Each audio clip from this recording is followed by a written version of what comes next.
Hi everybody, we're going to show you how to do the freezer paper stencil for painting shirts. I'm using freezer paper, and you want to make sure that you're putting the shiny side down on your mat. Now I make sure that it's completely stuck to the mat, that way there's no skidding and tearing with your blade. Okay, so we are going to cut our design using the custom setting, and I choose parchment paper, and see if it's going to remember it or if we're going to have to choose it again. There it is. We want to use parchment paper, at least that's what works best for me. We want to go ahead and cut our design. So our project is finished cutting. All I'm doing now is I'm removing the letters that the Cricut cut for me out of my freezer paper stencil. This is kind of the fun part. I like to use an X-Acto knife. Seems to be much easier than the weeding tool on paper. Okay, so very carefully, guys, try not to rip your stencil, and you want to lift it off of the mat. I know I told you to put it real tight down on the mat for a reason to not cut and rip on your stencil, but it makes it even harder to get it off once it's cut. Sorry. It's just a process. Alright guys, so what I want you to do is center your project. Some of you have laser lights. I just use my eyeballs, and I have a fan on that I'm going to fight with a little bit, but you want to get your main stencil ironed on, and then we're going to have to go back and pick up all the pieces from the centers of these letters off the mat individually.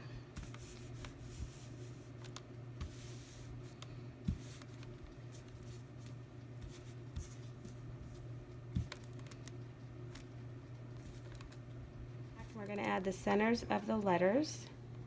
Here's our A.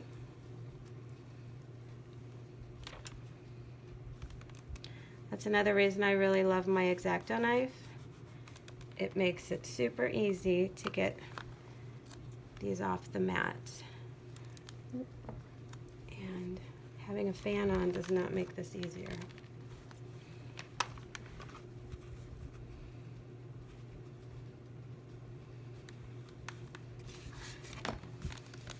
I got my A kind of crooked, but that's okay. You can peel it off and fix it if you want to. I don't think I want to. I kind of like it. Kind of gives it character. Hey guys, we've got all the little pieces ironed on in the center of each letter. Now my design came pretty close to the edge, and I don't want to take a chance on getting any paint on my shirt over the edge of the stencil, so I'm just going to add a piece of freezer paper right along there so that I don't get to make any mistakes. And just for fun, we'll do one over here too.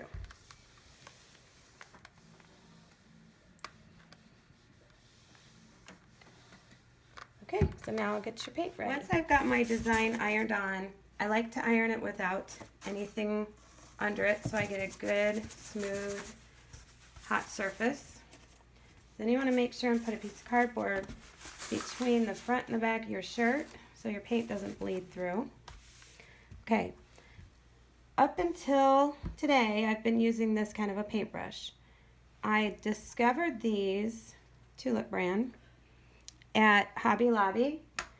$6 for a package of this many.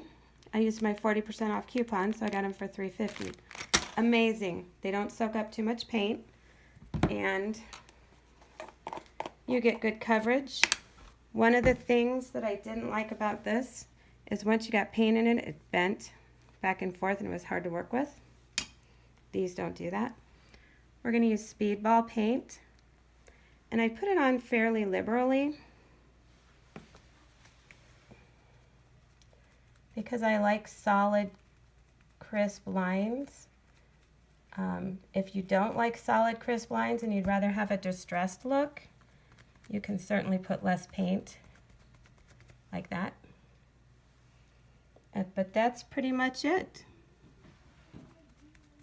Just want to keep going. Be careful not to lift your stencil up. If you do, be very, very gentle. Like here, I lifted a corner up. I want to be really careful that I don't go under the stencil and ruin the whole shirt.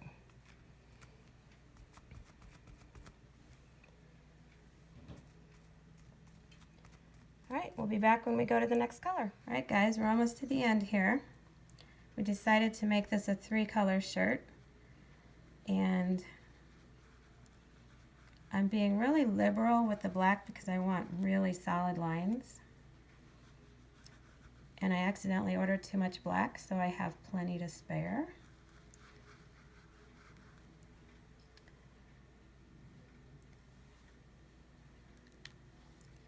And the hardest part about this entire project, personally for me, is waiting for it to dry.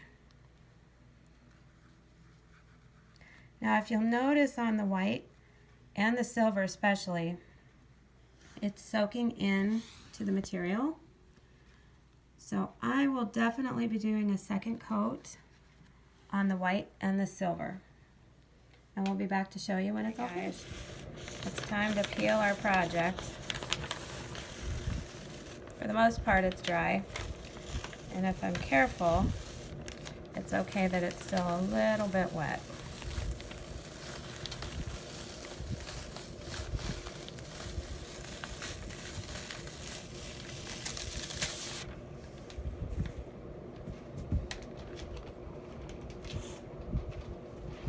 Okay, there's going to be some places where you got to pull the centers out.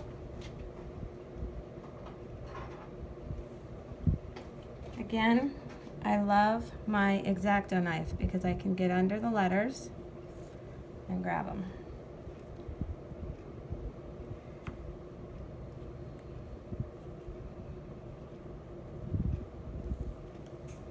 Okay. All right, guys, I hope you enjoyed our tutorial. I will post this in the comments on my original post, and I hope you all have a great night. Thank you.